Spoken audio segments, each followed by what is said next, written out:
débat. De Compton-Stanstead.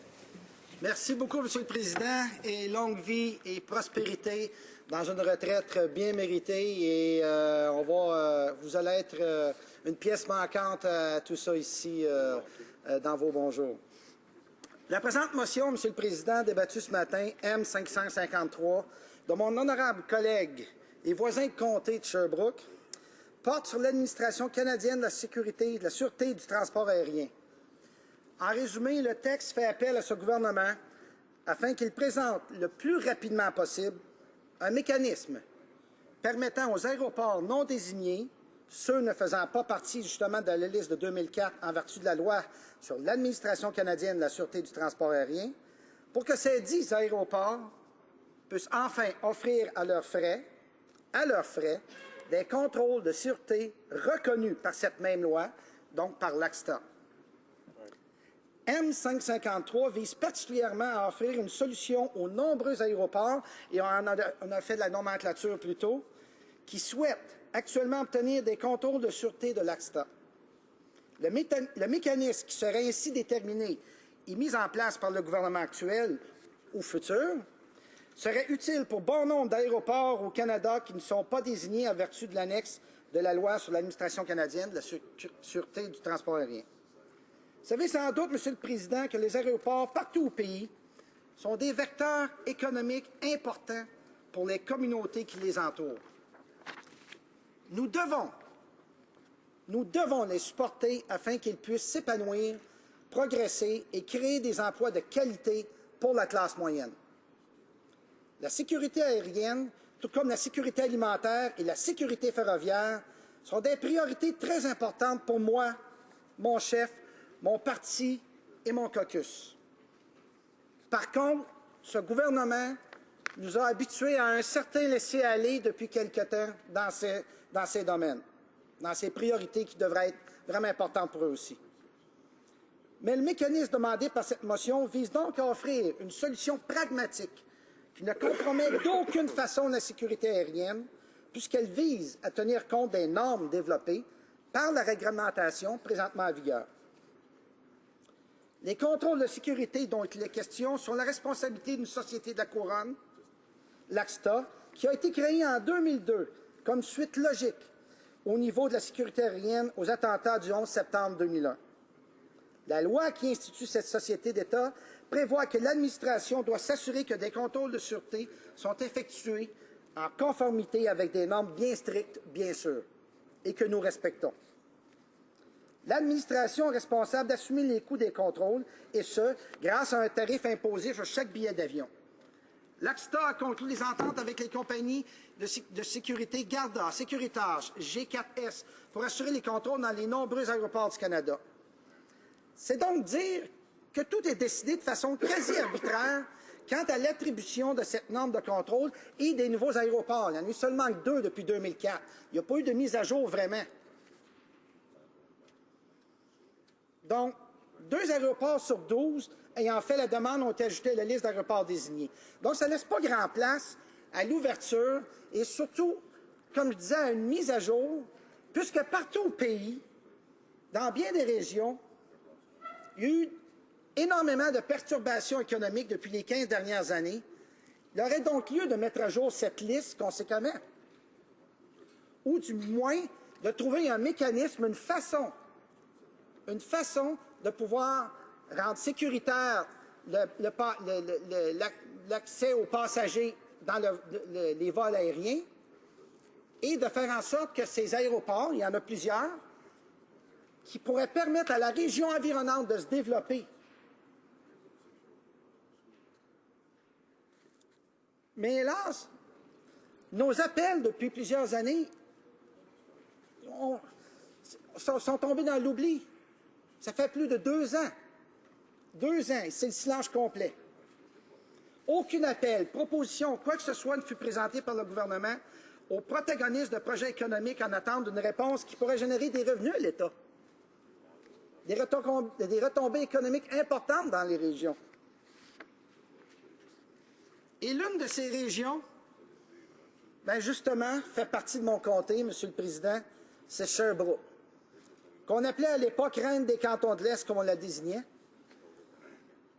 Et c'est l'une des rares, et mon collègue le dit, des rares agglomérations de près de 200 000 habitants dans l'Est de l'Amérique du Nord qui, malheureusement, ne peut pas compter sur un aéroport fonctionnel, avec les règles, les normes, la réglementation appliquée en place qui puissent lui permettre de fonctionner.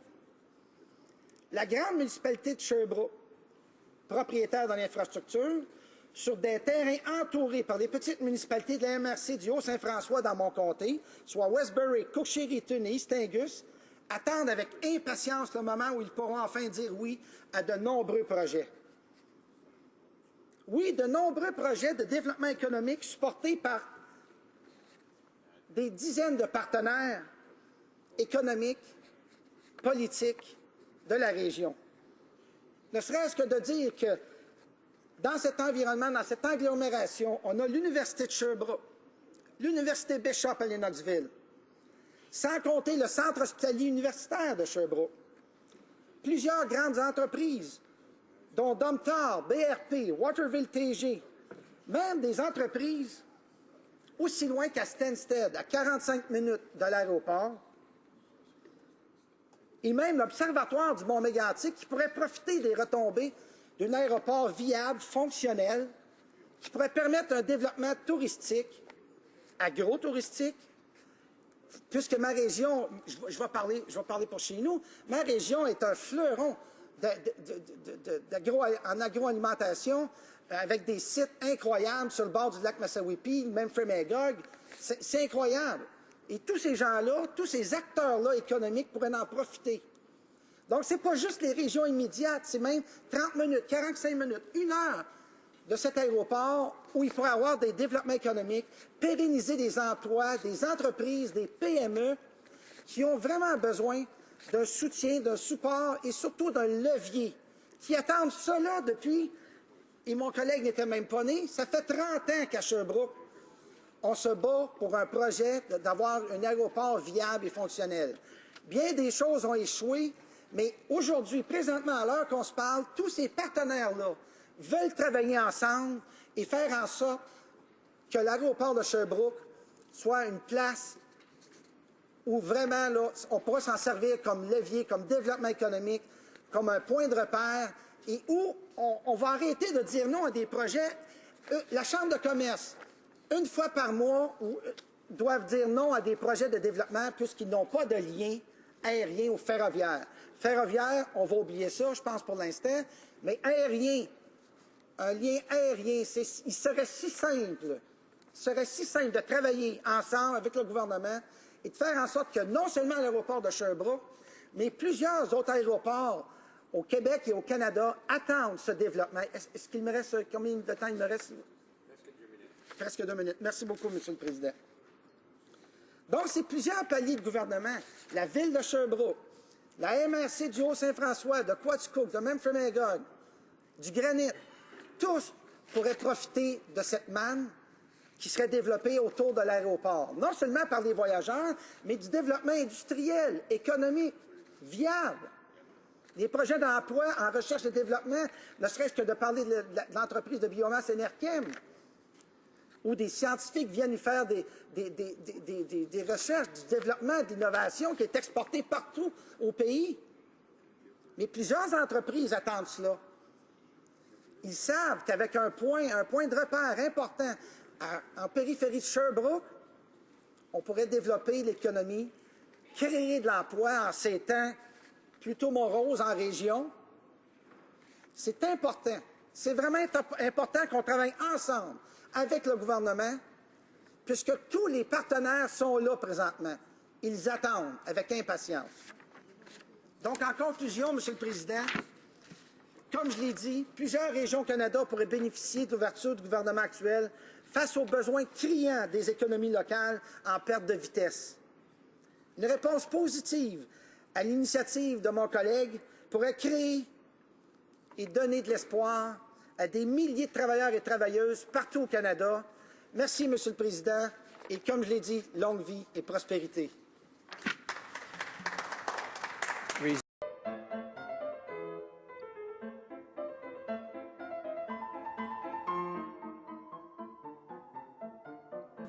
Compton-Stansted. Thank you very much, Mr. Speaker. And long life and prosperity during a well-deserved retirement. You're going to be sorely missed here in this House. Mr. Speaker, this motion that we're debating this morning, M-553, sponsored by my honourable colleague and my neighbour from the Sherbrooke riding, deals with CATSA. In short, the text calls upon the government to present as soon as possible a mechanism that would allow non-designated airports, that are not on the list of airports designated under the Canadian Air Transport Security Authority Act, to provide at their expense, security screening that is recognized under the same act. M-553 seeks specifically to find a solution for numerous airports. Now, we named them earlier. The airports that want to obtain security screening under CATSA. The mechanism would be determined and implemented by the current or future government, and it would be useful for many airports in Canada that are not designated under the schedule of the CATSA Act. You know, Mr. Speaker, that airports across the country are economic drivers for the communities in which they are located. And we must support them so that they can thrive, progress, and create quality jobs for the middle class. Air safety, like food safety and rail safety, are major priorities for myself, my leader, my party, and my caucus. However, this government has gotten us used to a certain sort of laxism in these areas, and whereas these should be priorities for them as well. The mechanism called for by this motion seeks to offer a pragmatic solution that does not undermine air safety, because it seeks to take into account the standards that have been developed by the regulations currently in force. Security screening that we are talking about here is the responsibility of a Crown corporation, CATSA, which was created in 2002 as a logical follow-up to providing air safety after 9/11. The act that incorporates this Crown corporation provides that CATSA must ensure security screening in compliance with extremely strict standards, and we comply with those standards. CATSA is responsible for assuming screening costs thanks to a tariff or a fee on each plane ticket. CATSA has reached agreements with security companies such as Garda, Securitas, and G4S to ensure safety in all airports in Canada, in many airports in Canada, which means that everything is decided in a quasi-arbitrary fashion with regard to this screening standard. Only airports have been accredited since 2002, 2 out of 12. But many other airports have asked for this designation. So this leaves very little room to openness or to updating this standard, because many regions have been subject to a great deal of economic difficulty in recent years and are calling for this accreditation. So they should be on the list as well. Or at least we should be trying to find a way to be able to make passenger access to flights safe, so that these airports, and there are several of them,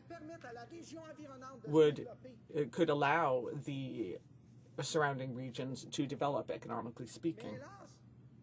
But unfortunately, we have been calling for this for many years now, but they seem to have fallen on deaf ears over 2 years ago.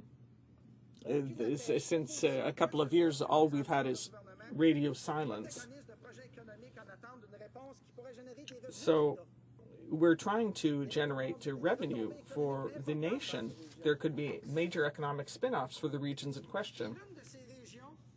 And one of these regions happens to be part of my riding, Mr. Speaker, and that is Sherbrooke.